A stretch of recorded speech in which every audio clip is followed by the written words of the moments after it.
Hello friends, welcome back to the English classes at Abhimanyu Career Point, and we are here to serve you with correct English videos, and this is the second video of English in which we will study about the correct use of have, has and had.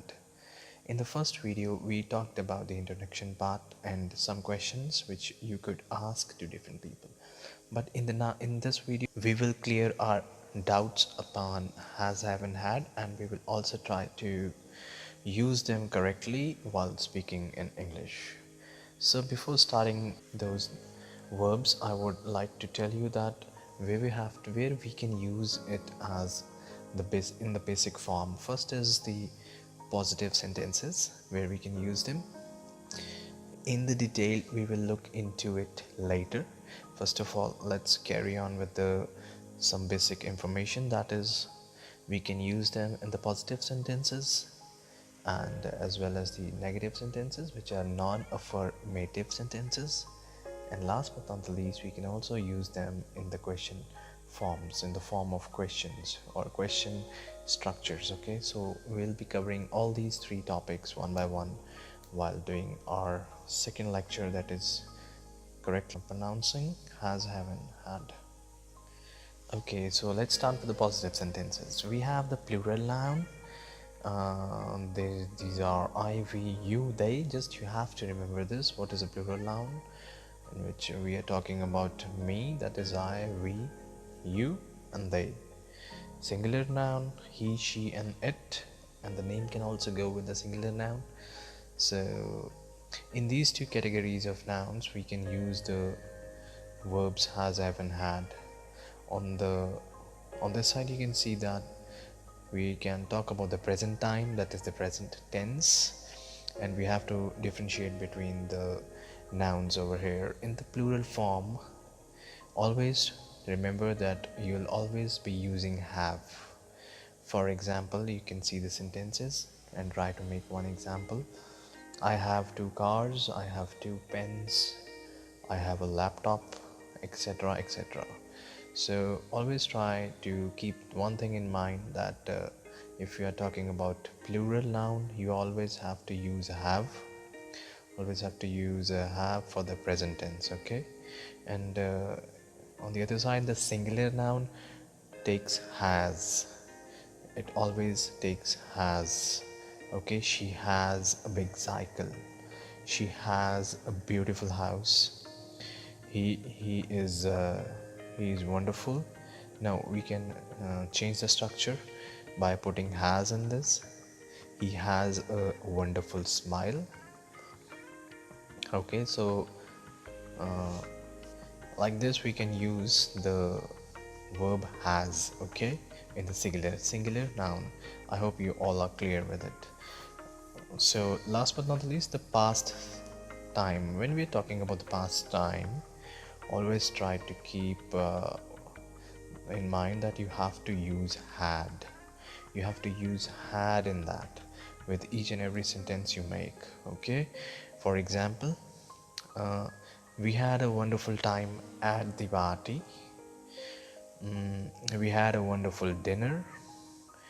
We had pizza yesterday, and so on. So if you're talking about the past time, the time which has already gone, you have to use the verb had. So these were just for the positive sentences that you speak upon, that is present and past, uh, associated with plural and singular nouns. I hope these things are clear to you. Let's move forward. Okay, so before moving forward, I'll like to test your knowledge upon the things which I've just explained to you. I'll be giving you 5 different fill in the blanks. Just have to fill in those sentences by using the different verbs, that is has, have and had. Okay, so these are the 5 sentences. Try to fill in those fill-ups by using the knowledge which I have given. You have full 20 seconds to solve this exercise, and then I'll be giving you the answers. Just uh, don't just skip the exercise, just do it even if you know the answers. Okay, so these are your answers. I hope uh, you've got the answers correct, all of them correct. And now we shall move on to the second part of the sentences, that is negative sentences, by using the same verbs has, have and had. The same structure goes. On the one side we have plural nouns, and on the other side there are singular nouns. So now we know that for the plural nouns we need to use I, we, you, they.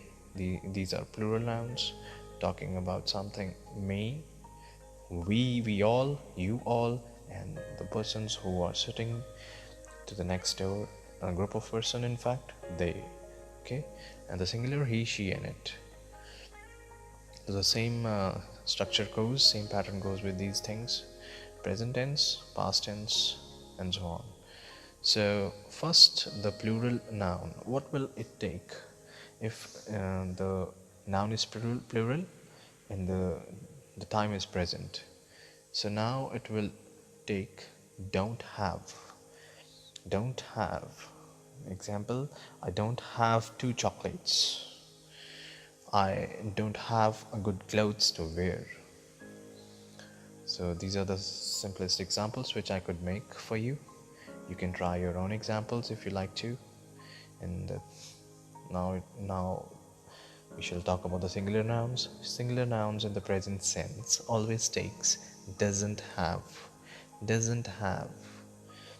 Note my point that it don't take, it never takes has. It always takes doesn't have. Doesn't have. Okay, we can make an example of that. She doesn't have a large garage at home. She doesn't have a proper knowledge of geography, and so on. Okay, you can try to make your own example if you wish to. So now moving on ahead of the past tense. So now what we can use if the nouns are both singular and plural. For the past tense, in the first category I told you to use had, but now you cannot use had, okay, because the sentences are negative. So can I use didn't had? No, that would be wrong. Just remember and keep one thing in mind, that you have to use didn't have. Didn't have will always go with the past sentences, considering them as negative ones. Okay, if the sentences are negative, you can use didn't have form of verb.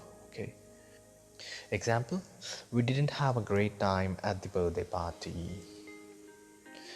We didn't have time to click pictures. So again, this is the practice exercise which you need to do. You'll just take 40 seconds for this. You can also pause the video if you wish to, and then I'll be showing you the answers, correct answers for this. Okay, so here they are. I hope your answers are correct, and you might be gaining something out from this video. So now let's move forward with the last part of our lecture, that is question structures. What kind of question structures can we make by using the verb has, have and had? Okay, so again the same thing goes: plural, singular nouns. You know the drill: I, we, you, they, and for the singular it's he, she and it. So for the present tense, for the present time, you have to use something now which is this: do plus subject plus have. Don't try to eliminate the question mark. Always try to put a question mark in the question structures. And for the singular noun, it goes with does. Does plus subject plus have. Okay, and last but not the least, past sentence, past time, always take did plus subject plus have question mark. So let's just design some few examples on this. For the plural sentences and from the present time, what can I design a sentence like? Do you have a pencil? Do you have a pencil? Your last word should spell like you're really asking, asking a question, really you are into question form of your sentence, like do you have a pencil? Okay, and not like this, do you have a pencil? This doesn't sound like you're asking a question. For present noun, present time, the singular noun, we can try to make an example. Does he have a school dress? Does he have the pen? So these kind of examples you can make. And past tense will take did, I earlier told you, so try to make an example of it. Did they enjoy it at the party? I hope your things are clear on this, and let's just go on to some questions. 5 questions, and again 40 seconds for the exercise on question structuring. Okay, I hope you all have got the answers correct, and if not, try to see the video again and try to understand and clear out the concepts which I'm telling you. And this is how we can use the correct form of has, have and had in the 3 forms of verbs. In the end, I would like to thank you all for giving such a love and support for the video, and we will try to put many English videos in this channel, so don't forget to subscribe the channel and give a likes and comments if there are any. So I'll be seeing you soon in the next video. Till then, bye bye, take care.